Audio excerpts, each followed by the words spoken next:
while I worked. William genuinely, of course. When you phrase it as eternal life, it sounds appealing, even tantalizing. Even if our specimens are scarcely lucid, and seemingly in tremendous agony. No. That is a fate I would rather avoid. Life is useless, even detrimental, when suffering is abundant. The ancients referred to the process of eternally living through immense suffering as hell. Years ago, I would have scorned at the concept of hell even existing. But now that I have proven the existence of incorporeal soul matter, an afterlife must exist. Where do lost souls go? What lies beyond the threshold of death? I don't know, but I aim to prove that death simply doesn't exist. This universe is critically misunderstood. Seldom is anything created, nor destroyed. Matter changes form constantly, but never ceases to exist, nor come into existence on its own. I aim to prove this with my experiments. Death is a fabrication, an archaic view of mortality based on primitive human assumptions. Matter cannot be destroyed or created anew. Any missing souls still remain within reality, in some other place, with obedient and sentient phantom beings. The barrier can be crossed, and then shattered. The immortality that these spirits have is worthless. What good is living forever, when air feels like it's on fire, and every nerve pulses through jagged metal and crudely stitched together leather? To understand such things, one must become mechanical. Organic matter is invariably complex, but machines can be deactivated, dismantled. Organic matter cannot be shut down and restarted so easily. But a machine, in theory, should it harbor a soul, could act as the portal between our realm and beyond. Once I find out where lost souls go, I can find out where we came from, in turn. We can work backwards. We weren't created either. We merely changed as all matter does. Joyously, I unravel the myth of our creation, and this is my legacy. I will remove the shackles of mortality from humankind. I am Doctor, and I will abolish death. I will teach the world all about the joy of creation itself.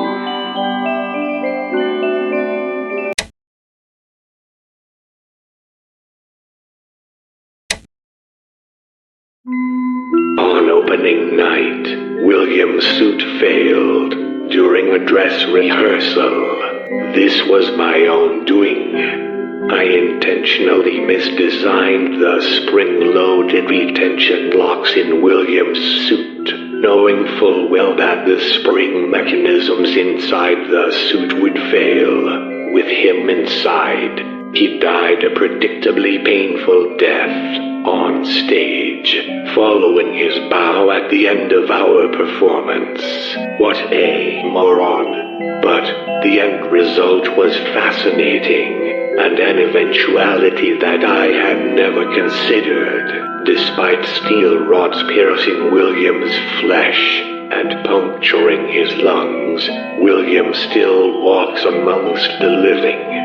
At first, I considered that William may be somehow immortal, but soon enough, I noticed a minor change in his physicality. William has done something that no spirit has ever done before. To my knowledge, he has repossessed his own corpse.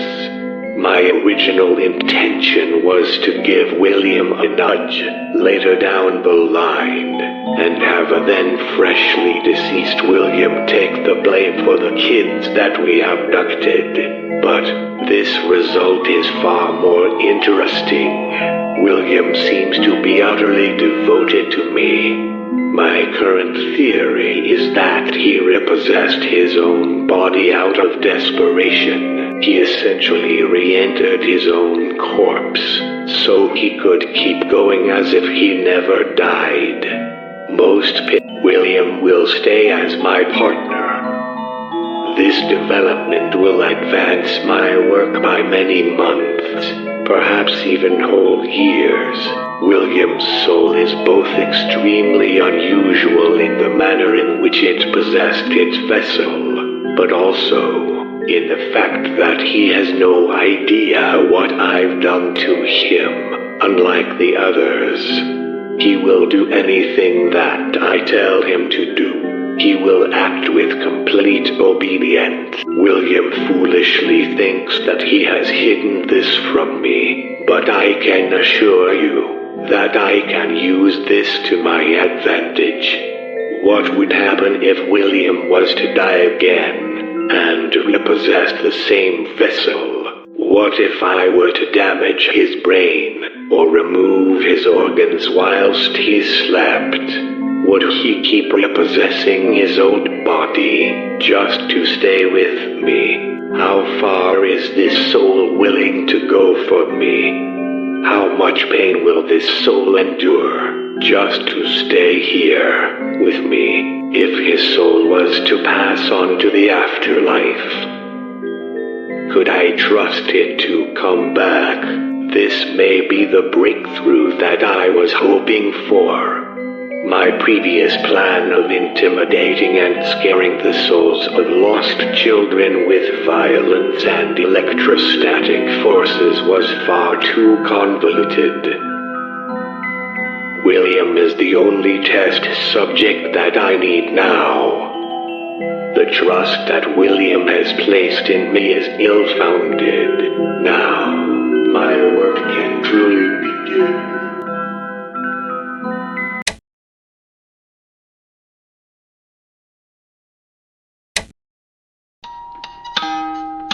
Henry, we need to talk. Do we, Willie? Yes, we sure do. Ever since we abducted that little girl. Everything here has been weird as fuck. Tables empty in themselves.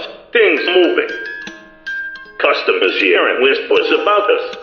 About what we've done. And those robots have turned aggressive. Spring body almost bit my hand off during routine maintenance. I don't want to be inside that thing anymore. I knew that this was a bad idea. You lied to me. You took her life away, and we don't even have a third robot here. None of this was to make her more lifeline. What we've killed is our own dream. Shush. Relax, William. I know what I'm doing. I'm working on the solution to our problems right now. What's that on your desk, Henry? It looks like a marionette. This isn't just any marionette, Willie. This is a vessel for our little friend. I see.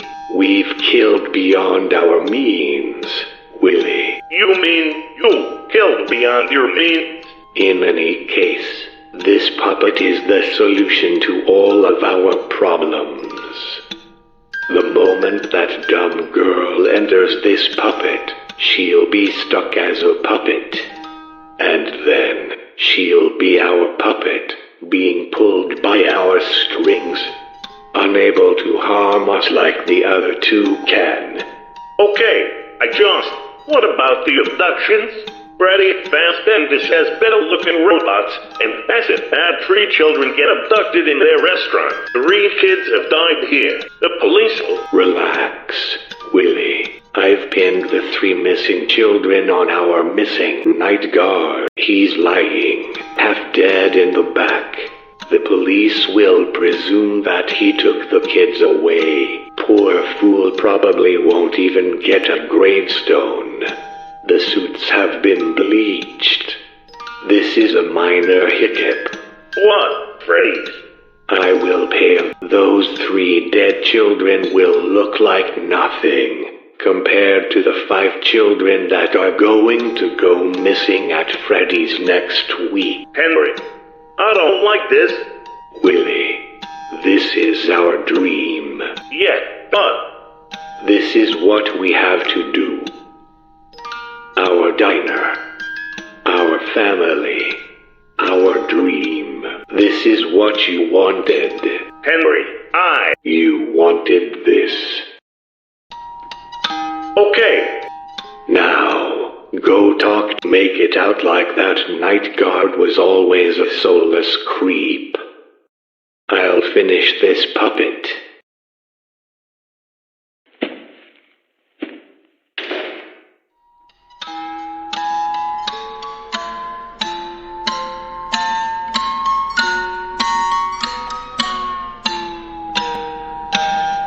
The clock stopped, never to go again, when the old man died.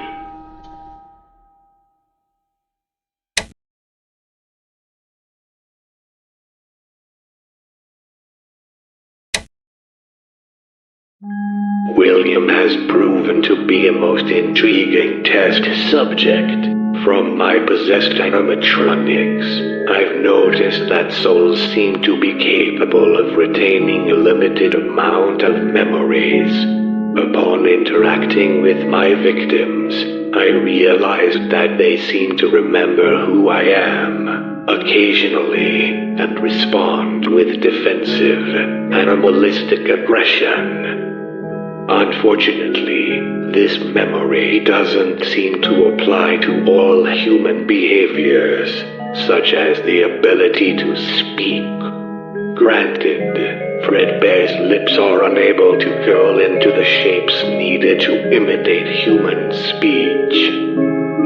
But William has not seen a single attempt to speak come from the animatronics during routine surveillance. Fredbear growled at him once, but that hardly counts. Thankfully, William has provided me with a way to quantifiably measure how much memory and what kinds of memory are retained in the soul.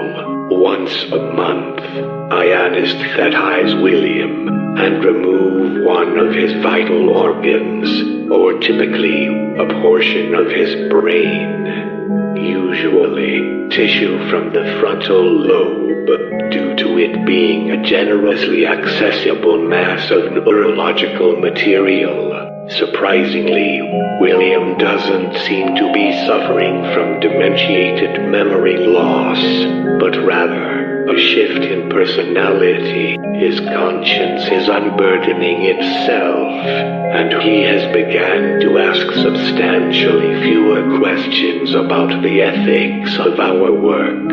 At any rate, at least I know a cure to William's incessant whining. I've begun to leave William alone with the animatronics at night. Unbeknownst to him, he is being recorded around the clock, allowing me to watch him from afar and without tainting my results with his sentimentality.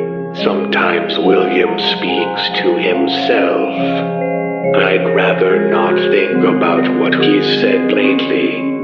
Work continues as usual. I will make the impossible possible.